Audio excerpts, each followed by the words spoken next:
Salut à tous, bienvenue sur la chaîne Techno 01net et bienvenue pour ce nouveau numéro du JTech. Le JTech, c'est tous les week-ends, toute l'actualité high-tech sur la chaîne Techno 01net. Et pour ce dernier JTech avant les vacances, c'est bien gros plan sur l'actu de la semaine, c'est la sortie de Leapmotion, cette interface pas comme les autres pour manipuler votre PC avec les doigts. Une petite sélection aussi d'objets high-tech à emporter obligatoirement dans votre valise. Et puis zoom sur le Galaxy S4 Zoom, un produit hybride moitié smartphone, moitié appareil photo numérique, avec un vrai objectif. Ça aussi, c'est un produit d'été. Le JTech, c'est le best-of des vidéos de la semaine sur la chaîne Techno 01net. Soyez les bienvenus.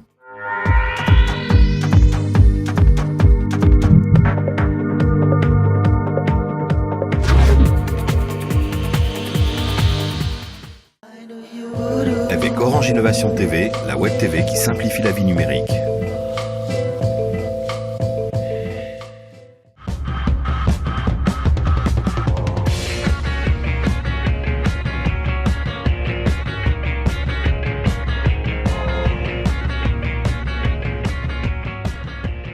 Ça coûte 80 $ environ. Ce n'est pas un sucre, ce n'est pas un autoradio, c'est Leapmotion. Voilà, et ce petit objet est assez magique en fait.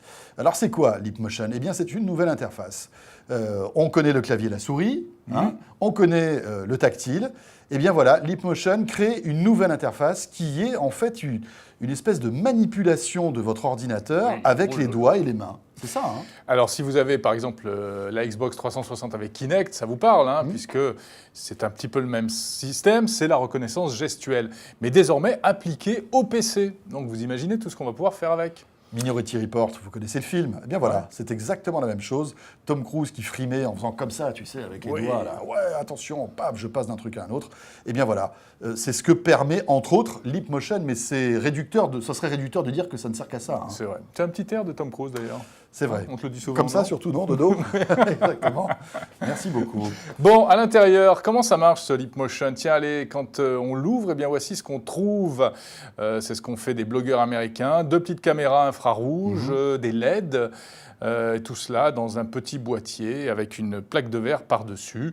Bon, ben voilà, on retombe sur des composants, mine de rien, classiques. Alors, comment ça marche, en fait? C'est-à-dire que vous posez ce petit boîtier à côté de votre ordinateur, devant le clavier de votre ordinateur, pour être précis. Un câble branché sur le port USB, un petit logiciel à installer, qui va être, d'une certaine manière, le iTunes de Leapmotion. C'est ça. C'est-à-dire que c'est là-dedans que vous pourrez voir ensuite les applications que vous allez télécharger. Parce que oui, il va falloir télécharger des applications.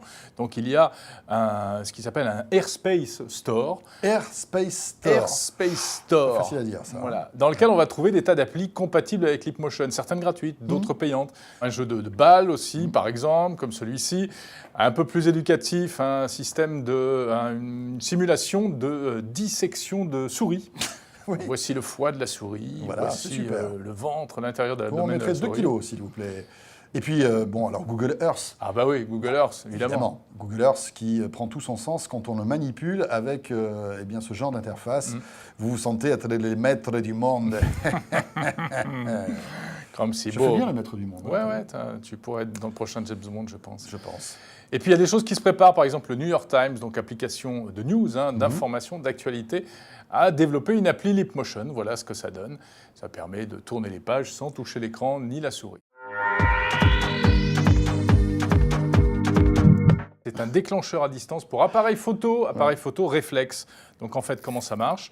Vous avez la prise USB qui est là, le petit câble qui va bien, que l'on branche. Alors ça ne marche pas avec tous les réflexes, mais ceux qui sont compatibles, vous branchez ça là-dessus et vous allez pouvoir, grâce à une appli sur votre smartphone, déclencher, piloter votre réflexe à distance. Et alors, pas tous les réflexes, il y a une gamme bien précise de Canon et de Nikon qui sont compatibles.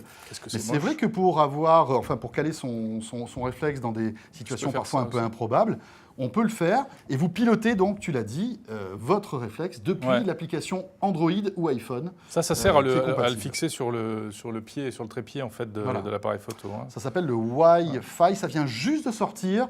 C'est déjà disponible chez certains grands distributeurs de produits high-tech et dans les magasins spécialisés appareils photo et puis dans les gros sites de e-commerce comme par exemple Amazon. On avait oublié de vous parler des casques Bluetooth. C'est quand même génial les casques Bluetooth. Ça, Quand on est en vacances, quand on bronze sur la plage et qu'on n'a pas envie d'avoir de fil à la patte. Eh bien voilà, donc il y a évidemment beaucoup de casques Bluetooth aujourd'hui. C'est vrai que le Bluetooth a fait d'énormes progrès en matière de qualité sonore. Aujourd'hui, si vous avez un smartphone récent, un casque récent, vous avez vraiment une très très bonne qualité. Et en exemple, le dernier casque Bose qui vient de sortir, dont la référence est la AE2W. Pas mal. Ils sont bien chez Bose. Ils sont bien chez Bose parce que les références font rêver. Voilà. Bon, et particularité de ce casque, alors c'est du Bose, donc ça va attirer, on va dire que c'est vrai que c'est une marque un peu prestigieuse. Qualité sonore, on l'a testé, qui est très bonne. Ouais. Le point noir, c'est quand même l'énorme verrue qu'il y a sur le côté. C'est là. pas très beau, ça. C'est-à-dire qu'ils n'ont pas intégré tout le système Bluetooth. Ils n'ont pas réussi, ils n'ont pas voulu, et donc ils ont rajouté ce petit module qui n'est pas très très beau. Et puis la particularité, c'est que tu peux brancher 2 appareils. Ah, ça c'est bien. Tu regardes un film sur ta tablette, voilà, et puis en même temps, si tu reçois un appel, hop, c'est ton appel qui va déclencher le casque. Et c'est l'un des tout premiers casques en fait, dont on peut brancher 2 appareils en fait, en même temps. On n'est pas obligé de se déconnecter de l'un pour brancher sur l'autre, etc. Voilà, très bien. 7 heures d'autonomie. Ce n'est pas une télé pour fourmis. Pour fourmis, c'est génial. C'est un Coyote. Voilà, c'est un petit Coyote. Vous connaissez Coyote, hein, le système d'avertisseur de radar. Ah non, pardon. D'avertisseur de danger. On ne doit plus dire avertisseur de radar. Avertisseur de radar, tu peux pas, parce qu'autrement tu te fais... Ouais. Voilà. Donc avertisseur de zone de danger sur la route, système communautaire grâce aux millions d'utilisateurs qui signalent eux-mêmes les points dangereux, les points dangereux. Oui. Voilà. Alors ça existe sur appli, mobile, Coyote, mais aussi avec des appareils dédiés. Et là ils ont sorti, un petit appareil. Alors, le Coyote du pauvre, on va dire. C'est un peu ça, ouais. C'est un peu le Coyote du pauvre. Et puis on termine avec un autre style de GPS. Ah, ça, c'est un GPS pour les petits enfants. Alors moi, ce que je vais faire, c'est que je vais me régaler. Je vais te l'accrocher à ton maillot de bain et je vais pouvoir te suivre tout au long de cet été pour savoir où tu es. Ça me rassurerait, dans un sens. Voilà, et moi je saurais de temps en temps, je regardais sur ma petite appli, tiens, Jérôme est en train de se baigner. Et puis j'aurais pas besoin de t'envoyer de carte postale pour te dire ce que je fais. Encore une pizza, ça fait beaucoup, Jérôme. Ça, tu ne le sauras pas. Donc c'est quoi? Oui, c'est pour les enfants. Vous voyez, il y a la version garçon, la version fille. Vous installez ça comme ça, vous fixez ça sur l'enfant. Ça doit marcher aussi sur les chiens et les chats. Sur l'enfant. Sur l'enfant. Vous installez ça sur un enfant, par exemple. À sa ceinture, voilà, un truc comme ça, là. Bref. Et ensuite, papa. Et ensuite, qu'est-ce qui se passe? Eh bien, je peux localiser mes enfants par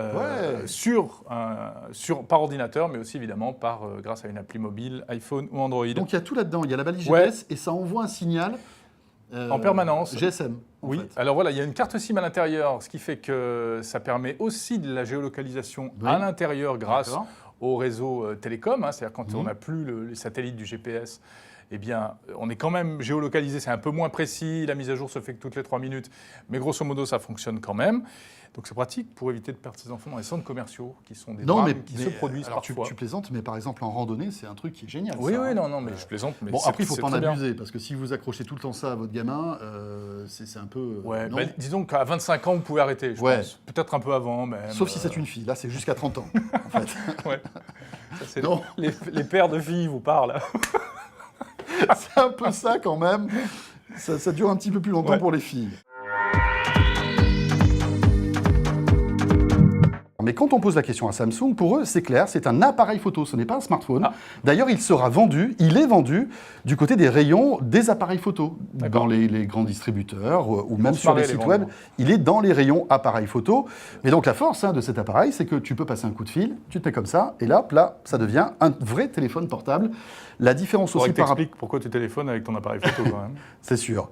La grosse différence aussi avec le Galaxy Camera, c'est qu'il intègre la dernière version d'Android, la 4.2.2, ce qui n'est pas le cas avec le Galaxy Camera. Alors, côté photo, que vaut-il cet appareil? Parce que c'est quand même la question fondamentale. Est-ce que ça vaut le coup d'investir en le considérant comme un vrai appareil photo numérique? Eh bien, on a posé la question à Adrien Branco du 01 Lab.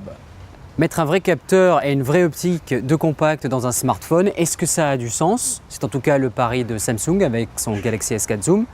Après 3 semaines intenses de tests, le verdict est sans appel, oui, ça peut être très utile dès lors qu'on accepte une chose, c'est de se retrouver avec un appareil plutôt encombrant dans la poche. Il fait environ l'épaisseur de 2 smartphones et demi, un peu comme un Galaxy S2, Galaxy S3. On peut le voir ici, l'optique est plutôt encombrante. Par rapport à la génération précédente, le gros Galaxy Camera, il y a beaucoup d'améliorations. Et surtout, avoir un vrai zoom optique va vous permettre de faire des photos que de toute façon, vous n'auriez pas pu faire avec un smartphone classique. L'avantage qui reste au smartphone classique va bien être entendu la finesse, ça c'est sûr, ainsi que l'optique. Alors je vous explique juste vite fait pourquoi. Parce que comme vous n'avez pas de zoom, vous avez une optique dite focale fixe qui, si elle vous empêche de varier les plans sans bouger, va être beaucoup plus lumineuse que le zoom qui est intégré à celui-ci. Alors si vous faites énormément de photos uniquement en intérieur, uniquement portrait, le smartphone classique garde tout son avantage. Cela étant, si vous aimez partir en vacances, si vous aimez zoomer sur les détails, sur les feuilles, si quand vous vous baladez, vous voulez faire des gros plans de certains sujets, dans ce cas-là, le S4 Zoom est tout à fait intéressant. On va commencer par ce côté hybride qui est assez sympathique, le fait d'avoir à la fois un téléphone portable et un bon appareil photo compact. Je note qu'il fait glou-glou comme tous les Galaxy aussi quand tu le bouges. Toujours, il fait glou-glou, il fait tic-tic, il fait grum-grum, voilà. Mais vous pouvez évidemment désactiver tous ces sons qui sont un peu gonflants à la force, saoulants, je te l'accorde.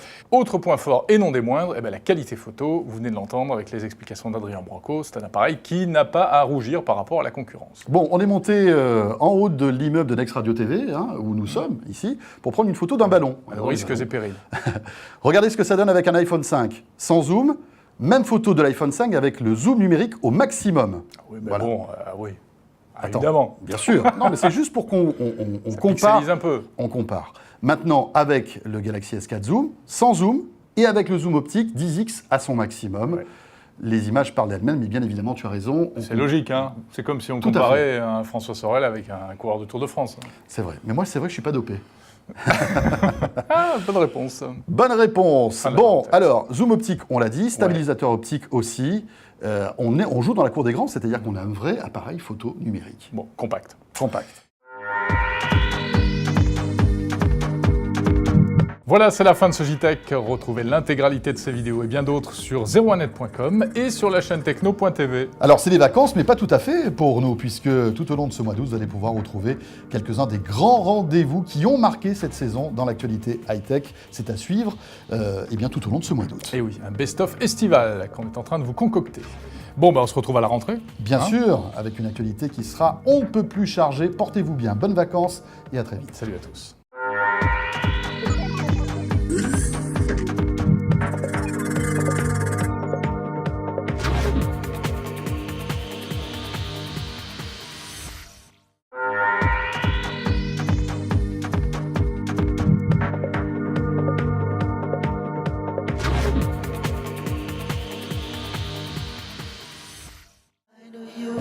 Avec Orange Innovation TV, la web TV qui simplifie la vie numérique.